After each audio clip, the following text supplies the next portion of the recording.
লক্ষ্মীপুরের রায়পুরে উৎসবমুখর পরিবেশে অনুষ্ঠিত হলো এসকেবি ফেব্রিকেটর কনফারেন্স ২০২৫। উপজেলার বিভিন্ন ইউনিয়ন থেকে আগত ব্যবসায়ীদের অংশগ্রহণে দিনব্যাপী এই সম্মেলনের আয়োজন করে স্থানীয় খ্যাতনামা প্রতিষ্ঠান জাহাঙ্গীর স্টিল ডিজাইন। মঙ্গলবার দুপুরে রায়পুর পৌর শহরের ফুডল্যান্ড চাইনিজ অ্যান্ড কনভেনশন হলে আয়োজিত অনুষ্ঠানে অতিথিদের ফুল দিয়ে শুভেচ্ছা বিনিময়ের মাধ্যমে অনুষ্ঠান শুরু করা হয়। এতে জাহাঙ্গীর স্টিল ডিজাইনের স্বত্বাধিকারী জাহাঙ্গীর হোসেনের সভাপতিত্বে প্রধান অতিথি হিসেবে উপস্থিত ছিলেন এসকেবি স্টেনলেস স্টিল মিলস লিমিটেডের জেনারেল ম্যানেজার আব্দুল কাদের কামাল। বিশেষ অতিথি হিসেবে উপস্থিত ছিলেন head of brand marketing Ujjwal Ahmed, sales manager Al Amin, Mosharraf Hossain.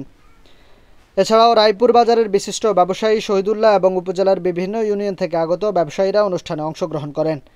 অনুষ্ঠানে এসকেবি ব্র্যান্ডের আধুনিক স্টেইনলেস স্টিল পণ্যের গুণগত মান, ব্যবহার বিধি ও বাজার সম্ভাবনা নিয়ে বিশদ আলোচনা করা হয়।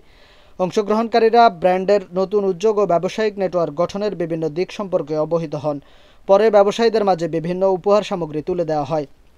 জাহাঙ্গীর স্টিল ডিজাইনের পক্ষ থেকে জানানো হয়, এই আয়োজনের মূল উদ্দেশ্য ব্যবসায়ীদের মধ্যে আন্তঃসম্পর্ক বৃদ্ধির মাধ্যমে স্থানীয় বাজারে মানসম্পন্ন পণ্যের প্রসার ঘটানো এবং একটি শক্তিশালী পাইকারি ও খুচরা নেটওয়ার্ক গড়ে তোলা।